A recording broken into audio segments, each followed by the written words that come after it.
What's good, everybody? It's New Music Monday right here on the Ride Along, Rough Riders Radio in the pit. This is your girl, Info 40. Hezzy, Hetero. I feel like we've been doing this a long time.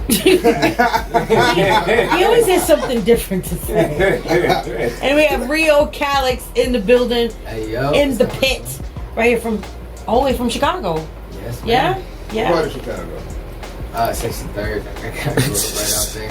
63rd when you said that? Because a lot of people look down on the spot. I never heard that. Who looks down on you? I mean, I've heard through the grapevine 63rd is supposed to be the worst street or whatever. It just depends on where you go. Well, I can respect it good. But if I'm not mistaken, Lil Durk did say that. There's two 63rds, right? The one on the west and east. Yeah, there's two different sides. So you from the side that just is widely known for not liking. Yeah, and then I moved a little west. So I lived east, moved west once I got a little bit more money. You still on 63rd?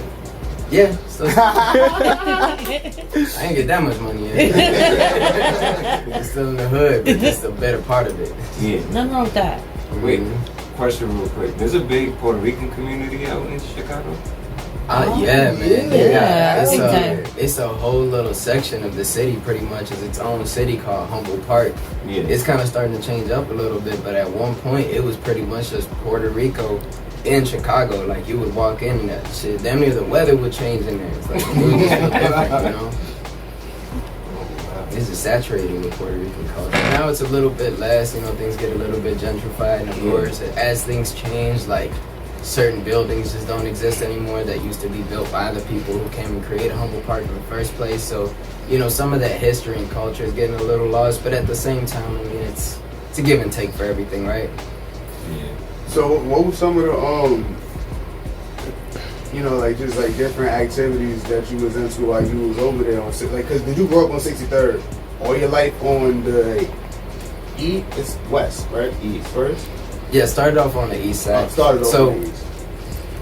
Where I really like was born and grew up, I had like a little house with my family, but then my family had split for, you know, their little reasons. And then that's when I started living over east a little bit.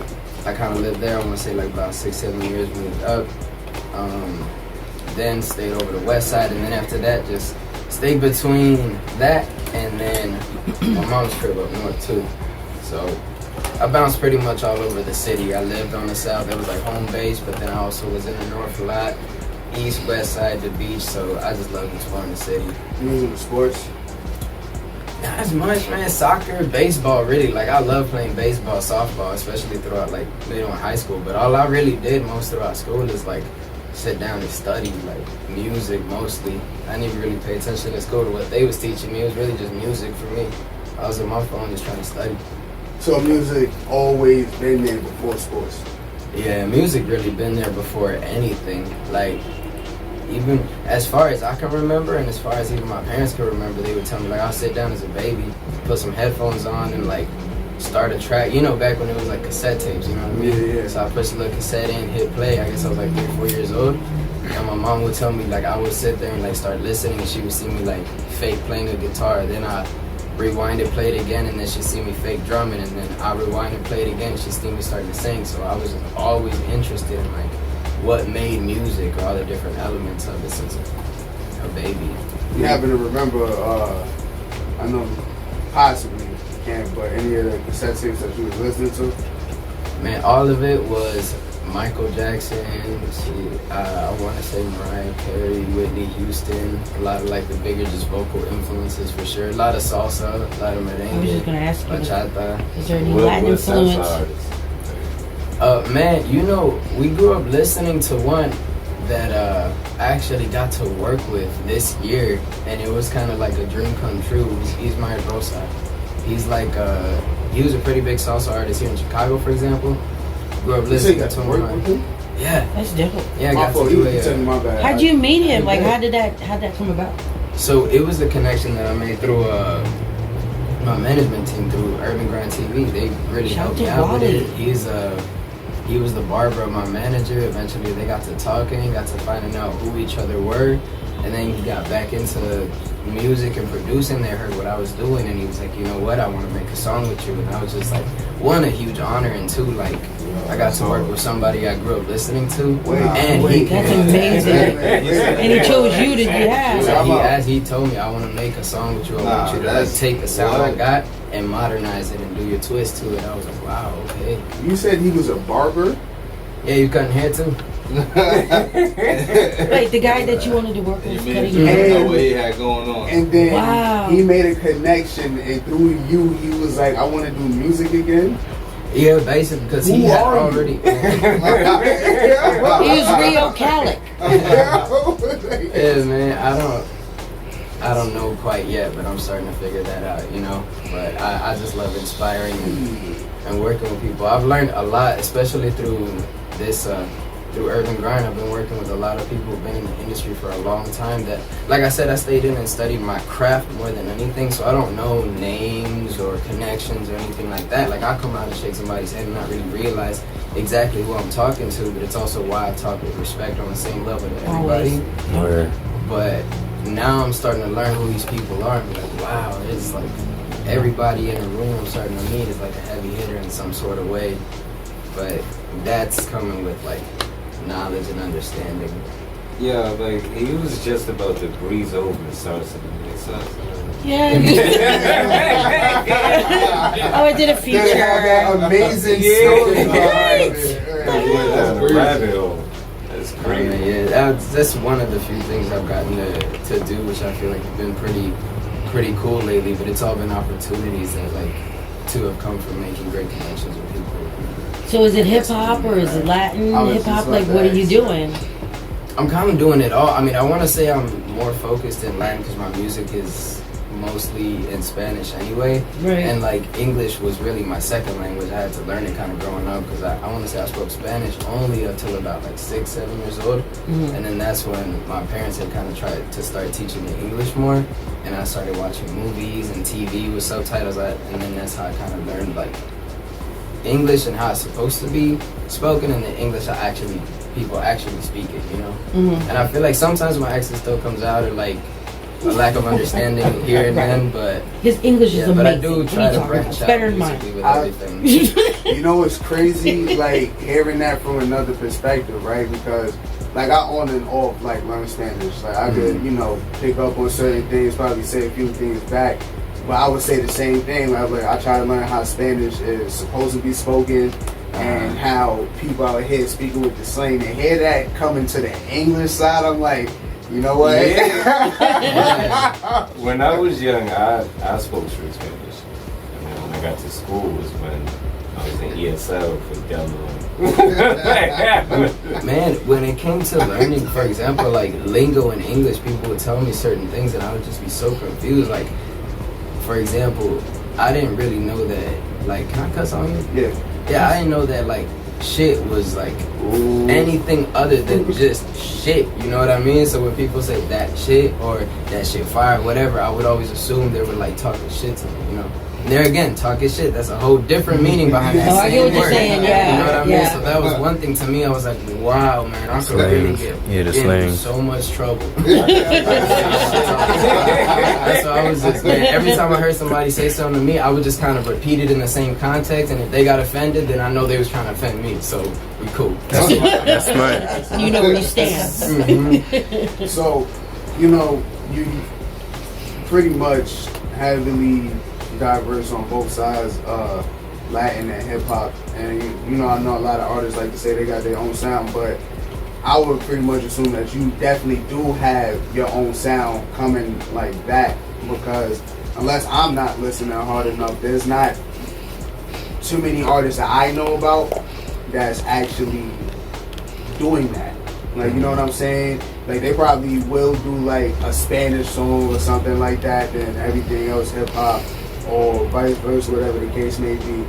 Would you say like it's pretty much like equal balance on everything, or is it actually split? I think it's really more of my influence comes from classical music and orchestrations, really, and rock music than anything else. You like classical music? Oh yeah, like I grew up Who's your favorite really composer? oh, sorry for damn short. I respect that. So somebody else, I respect that. Nah, man, but yeah, I grew up listening to a lot of classical music, and like since I was again 6 years old, I've been performing. I was playing like piano on stage and playing guitar. I was in a band at one point for like 3 years playing guitar. So like all of my influences really come from creating orchestration, because I was really trying to compose shit since I was 6 years old. So I started like writing out the different elements of music the way I wanted to. And now people have told me like when we work with them, when we create certain sounds or certain things, certain patterns that I do that's kind of outside of the norm, but it really is a classical tool that's been used for decades, centuries even, and people just have forgotten to implement. And I think that's really where my sound comes from. You know how to read music? Mm-hmm. I know how to read music. I read music and wrote it. Now I will say I'm not the best at it. It does escape me at times, and lately I haven't. I learned it throughout school, so I like kind of was professionally trained to read and write and perform music as well, and classical guitar. When you say school, you mean college or just high school? So in high school, we basically got to double major. You went throughout high school, and throughout those 4 years, you stayed an extra 2 to 3 hours in school to learn your instrument and your craft. So it was like 2 high schools at the same time, pretty much. It was just another 2 to 3 classes on top of it, additional, and then you would start going through like scholarships, sponsorships, internships with artists. They threw us to the wolves out here. He's doing It was so hard to get in when we went in to perform, because I used to dance too. I used to get us on stage and dance ballet and all that. So okay. I went in as a dancer. I tried to, my mom, man, it's really my mom's fault, because she was a dancer. She got really good at it. Then she was like, all right, cool, what else can I do? Do you box? I tried to. I'm not really a good boxer though, but that would have been everything. I'd have been like, all right, you know what? I'm not the best in the world. So you're classically trained on the piano and dancing? Ballet. Ballet. I'm trying to get back into dancing again, because I mean, when I joined the high school, you had to try out for something. If you weren't, so you went to performing arts school? Mm-hmm. Okay. So if you weren't doing something, you couldn't get in. Right. And I tried for dancing, didn't make it. Tried for guitar. There were maybe 50 of us that auditioned, and the class was about 5 or 6 deep. So it was like pretty hard to just get in the first place, and then to get the class you wanted to was also pretty tough. And once you graduated, man, that just opened all the doors, because you really, like I said, you spend all this time being a nerd and like really honing your craft, and instead of like getting out of school, going to have fun, going to do whatever you want, you kind of sit there like learning all the tedious parts of making and creating music. And it really takes you far, because now I'm at the age I'm at, I feel like, because I'm 26, I feel like I'm doing kinds of things that like producers way older than me or had barely started to do. You know what I mean? Yeah. And I feel like that comes from studying my craft and like trying to perfect it. Are you still studying? Are you still studying piano? I still try. Going to dance? Tiny is a huge producer that I get influenced by. So I'm trying to study him. He's got master classes right now. You can buy them like top tier. Dancing, I'm trying to dance, but the dancing's more like I don't know. I got taught professionally how to dance, and it kind of killed the emotion behind it for me, you know? Yeah. Because it was too choreographed. Yeah, it became too technical. Yeah. And it was something that for me, I've always been pretty insecure growing up, and so it's why I spend so much time in the gym or so much time in front of a mirror, because I'm just like, every little piece is off, you know? So dancing is like you're putting your whole body in front of somebody and then moving in ways that people don't normally move, and expecting for them to interpret what you're trying to convey in a way where they're gonna understand your message. This dude was deep. Right. So is that why you went? Is that why you went to more music and singing or rapping, or I think so. I think I had a better like grasp on the concept of what you can convey musically, because I see music in a 3D space. Like I don't really see a song and think like it's a song. I'll see the vocals and I'll listen to the backups and the ad-libs, and to me those are dance moves pretty much, you know what I mean? Like the whole song is a dance. So you have the vocals here, your bass underneath, that's like your ground floor, but the ground floor needs to also be alive. You can't just have a bass line that's boring. So each individual element has to in itself be extremely interesting. and then I'll try to create it in a 3D bubble, try to pan things to where it's like alive. How many times have you said that before? Was that a freestyle just now? Nope. That was amazing. Hell yeah. Yeah. That was it's so visual. Yeah. A visual way to describe music. I love it. Do you rap or sing or both? I try to do both. I'm really more of a singer than a rapper or anything. Honestly, primarily a producer, and I've always wanted to sing and write, so I started doing it once I got good at producing. But man, y'all should, I have like 500 songs in my computer that I'm never, ever putting out. Just like the first few projects of me trying to figure out my voice and my style and all that. Perfectionist. Yeah. Yeah, I understand it. I understand it thoroughly. I've always been told consistency was key, and I agree with that for sure, but I just couldn't bring myself to upload things that I didn't myself feel 100% on. So, Dr. Dre. Yeah, Dr. Dre's been putting on this album for like 25 years. Yeah. Man, like even now, I joined in with this like publishing company, and it should obviously would normally help boost what you do and all that, but it was again like now to me it wasn't so much now I have help to go push what I got out. To me it was like, oh okay, now there's more people that are going to be watching what I do. There's going to be there's a higher expectation, there's a bar that's set, and I have to come correct if I'm going to put anything out with them, because they've already got other heavy hitters there, so I don't want to come with anything but the best, and I feel like that's kind of halted. That mentality definitely has kind of halted progress a little bit, to be honest. Me, personally, I feel like with that knowledge that you know, you should take that and run with it, but at the same time, just be like, fuck it. The fact that all the rooms, say like if the spot we got, right, you included, if all 4 of them are structured the same way, stand out however which way you can. Fuck it. If they all doing this and they all like not saying like sound the same, but if they all sound like this, they all like this, and this is the reason why they here, I'm here too. I'm about to be the sore thumb. And especially with, like I said, like the sound that you got right now, that's a sore thumb. Like, cause like I said, I just don't hear it. Like, yeah, there's like Spanish artists, you know, like Bad Bunny and Well and all that other stuff, and you know, 6ix9ine does whatever he does, but with, like I said, the element of what you have, combining that both, that's always going to stick out to me. So. I think also you should think is that if you're even in that space, you're already there for a reason. You don't have to elevate to a new height or go above and beyond. You're already there because they know. You know, they want what you have already. I appreciate that. I really had to like learn that, because that was something I did think at one point. Like I had to stop myself from telling myself like, oh man, you're not as good as the rest of these people on there, you're not gonna do whatever.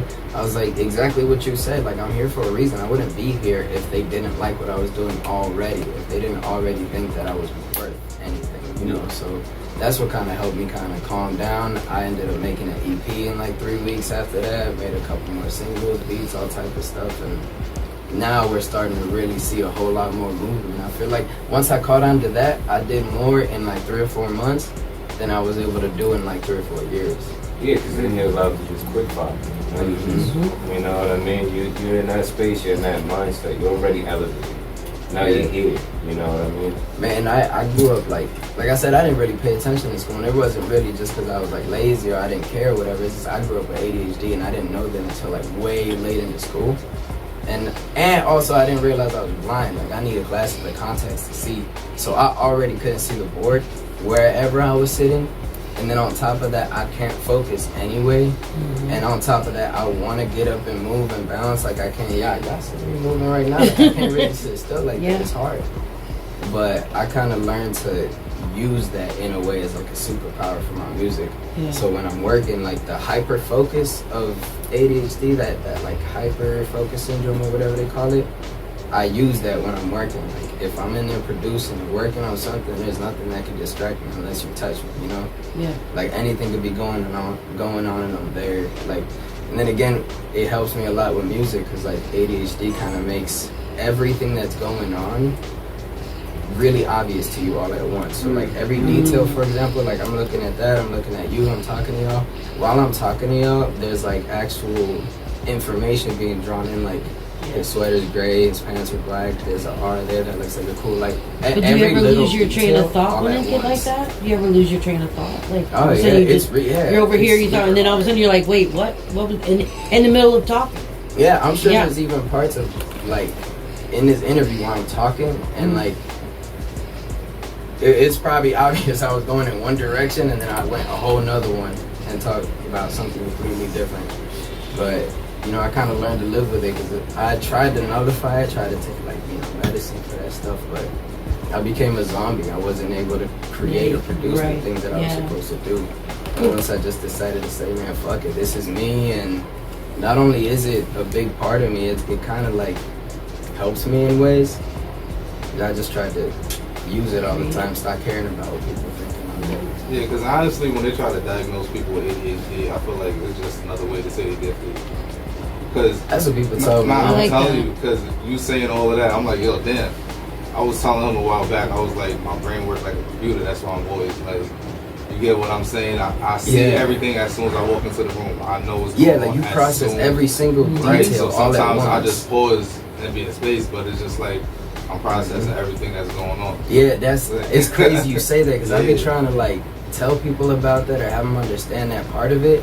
Like sometimes you'll think somebody ignoring you, right? And it's just because I'm stuck, like I'm paralyzed. Like every moment of every minute, every second, you're processing all this information at once, all the time. It's So just like, annoying. yeah, like the way me and him are talking, Mm-hmm. some people will talk and you're thinking, we're talking, we're having this conversation, and there's a million voices going off saying, that's pink, that's blue, that's purple, Right, the door's yeah. open, there's a dog outside, there's this making noise, that's a cool mixer. Then I start thinking based off that thought, it's a whole different thought happening here about music and production, because Yeah. I saw that mixer, and there's a whole nother thought over here about dogs and all type of other stuff. that I'm like, Right. while I'm still talking to you Right. and having a coherent conversation. Yeah. So like, Yeah.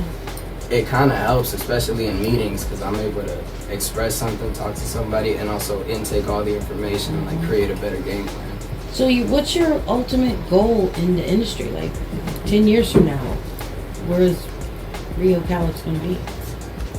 I just want to have a really, really strong, impactful, and positive influence on the genre and like on music as a whole, because I'm starting to see things get oversaturated in a lot of different areas, and people kind of forget certain things are still real cool.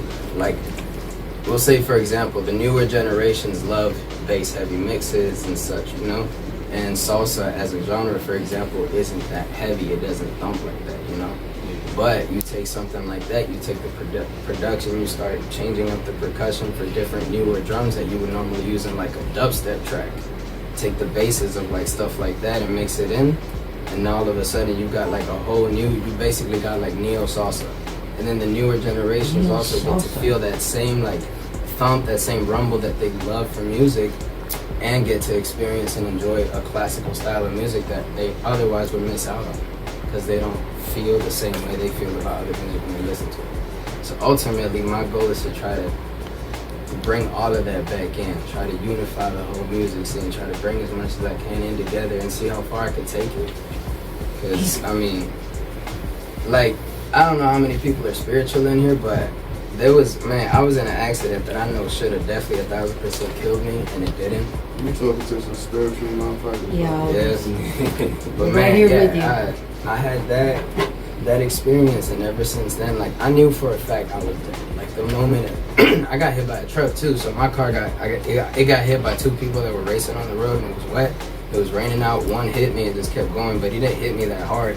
But it was on a turn that he had hit me. We were all going like 65, something like that. So you're going a little bit fast, and it's raining on the curb, so my car spun out.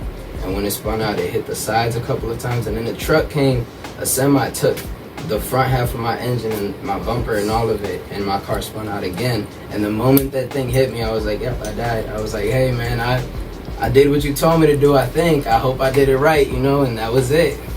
But then I woke up and I was fine. Like, not a scratch on me, nothing other than my neck hurt a little bit because of the whiplash. But my car was destroyed. He said his neck hurt a little bit. That's crazy. Yeah. And ever since then, I was like, nah, I could almost feel like a hug, because like Yeah. I had my seatbelt on, but I could almost feel like another seatbelt wrap me and pull me into the seat and hold me onto the seat while the That seat's shit. spilling out. And then when the truck hit me, I felt it again, that tightness into the seat, like just nothing happened to me. You know, I didn't bounce around, I didn't hit shit, nothing hit me. And after that, I kind of had this epiphany, this feeling like, as long as you're doing what I told you to do, or what I got you here to do, you're gonna be okay. But the moment you deviate, like, that's it. Like, I just showed you right now, you're on borrowed time, you're on my time. So I got you here for a purpose. If you're not doing what you're supposed to do, then you're done. So that's also why I'm just keeping it precious. Man, we just got let's leave it there because that was just beautifully said. I can't even listen. That's wonderful. We feel your energy. We definitely feel your vibe, your spirit, and it's amazing. And keep up with the music that you're making, and just keep learning, keep putting it out there, and don't doubt yourself. You got it. You definitely have it. Thank you so much. And shout out to where we can find your music. Like, where can we listen to you at? Your social media. Spell it out if it's Yeah, give it to us. So on every social, anything with a search bar, RIO CALLIX all together, RIO CALLIX. I'll pop up on anything like Google, Snapchat, Instagram, Spotify, YouTube, SoundCloud. It's all it should be on it. All right. And I got like plenty of beats I've done for people, plenty of productions. If you hear a weird, goofy sound in like his Latin tag saying RIO CALLIX and a whole bunch of papaya stuff after, that's me. All right, thank you so much for coming through. We appreciate your time. Flying all the way from New York, from Chicago. That's like it's a big deal. So we appreciate you coming through, and Thank you. wish you all the City. best. Thank you. Love your story too. Yeah. That's It's inspiring. Yeah. Final word. What's the Ride Along New Music Monday? That's RIO CALLIX right here. Rough Riders Radio in the pit. That's it. Thank you Keep it so much locked. for having me. Word, that was